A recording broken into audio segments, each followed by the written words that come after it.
I did want to mark the end of the Dori Monson.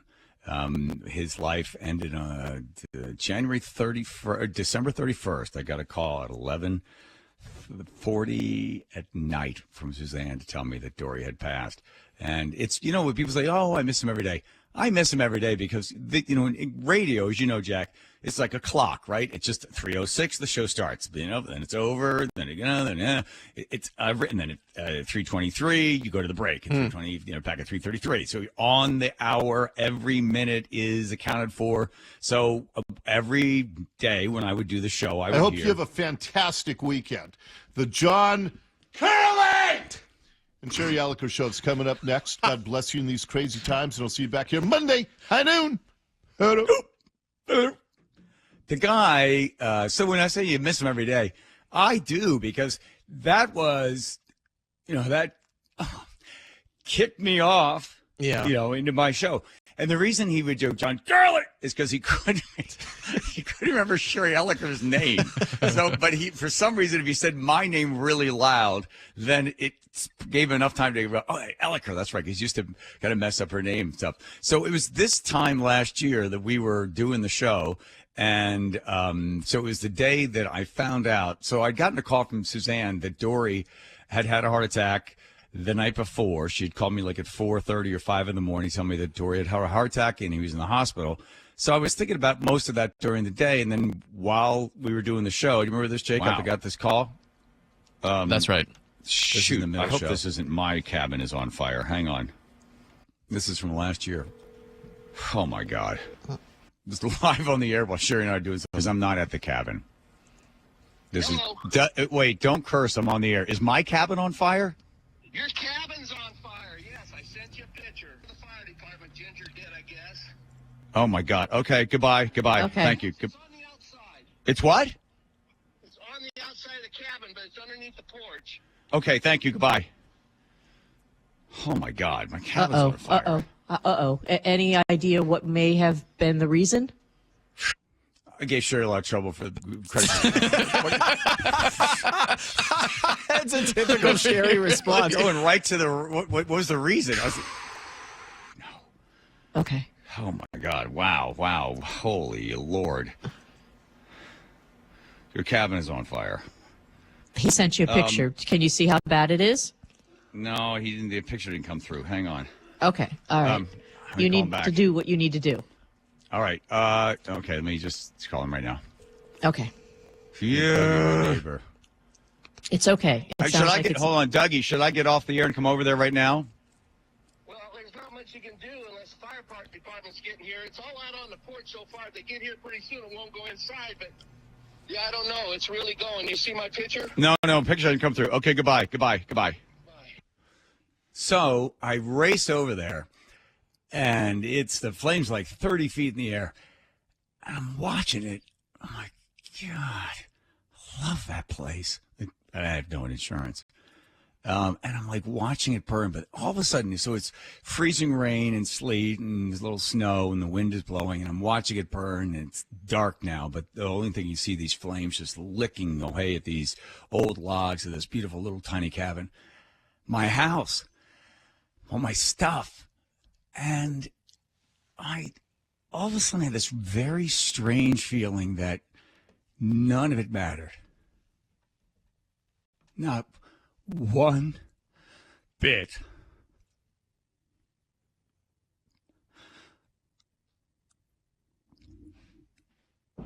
Because I knew my friend was not well. And his girls and his wife, if he didn't pull through,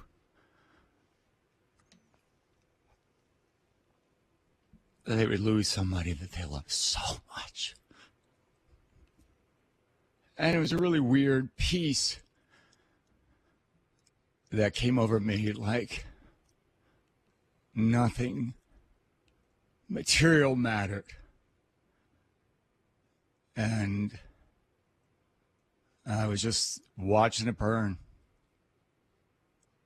And then sort of in a weird, I don't know, out of body experience for the next 24 hours or 14 hours. Just didn't think much about that, but just waited for the call, either that he was going to be okay or he was not. Dori would have been without oxygen for a while. And when Suzanne called to tell me that he had passed, it took something. But again, it takes something, but then it gives you something. You then feel the preciousness of life, and it sears into you. And then you try to remember all the stuff, times and laughter and advice from Dori.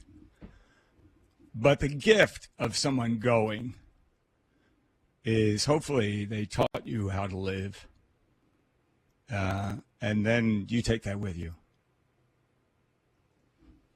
So that was my 48 hours this time last year.